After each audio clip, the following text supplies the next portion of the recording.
বিশ্বকাপে ফাইনালের শেষ বাঁশি বাজার পর স্পেনের খেলোয়াড়দের সঙ্গে সংঘর্ষে জড়ানোর ঘটনায় বড় শাস্তি পেয়েছে আর্জেন্টিনার অভিজ্ঞ মিডফিল্ডার লিয়ান্দ্রো পারাদেস।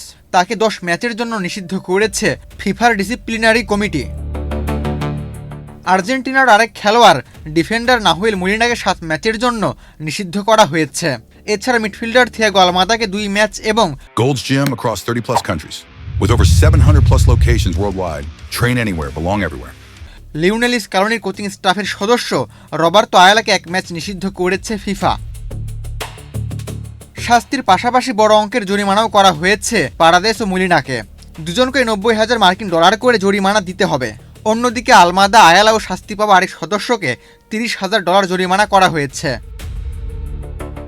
একই ঘটনায় শাস্তি পেয়েছে ফাইনাল স্পেনের কাছে 1-0 গোলে হারা আর্জেন্টিনাও। নিজেদের পরবর্তী 2 ম্যাচে ঘরের মাঠে স্টেডিয়ামে সর্বোচ্চ 50% দর্শক প্রবেশের অনুমতি পাবে তারা। তবে 2 ম্যাচের মধ্যে 1 ম্যাচে নিষেধাজ্ঞা স্থগিত করা হয়েছে।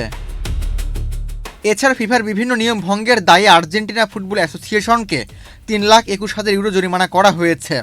ইংল্যান্ডের বিপক্ষে সেমিফাইনালে 2-1 ব্যবধানে জয়ের পর আর্জেন্টিনার কয়েকজন খেলোয়াড় লাস মালভিনাস সন আর্জেন্টিনাস লেখা একটি ব্যানার নিয়ে দাঁড়িয়েছিলেন। স্প্যানিশে বাক্যটির অর্থ ফকল্যান্ডস দ্বীপপুঞ্জ আর্জেন্টিনার। বিশ্বকাপের ফাইনাল অনুষ্ঠিত হয়েছিল নিউ ইয়র্ক নিউ জার্সি স্টেডিয়ামে।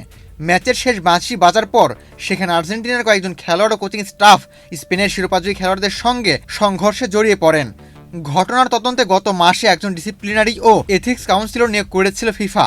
তদন্ত শেষে এবার এসব শাস্তির ঘোষণা দেওয়া হলো। আবু তালহা, বাংলাদেশ প্রতিদিন।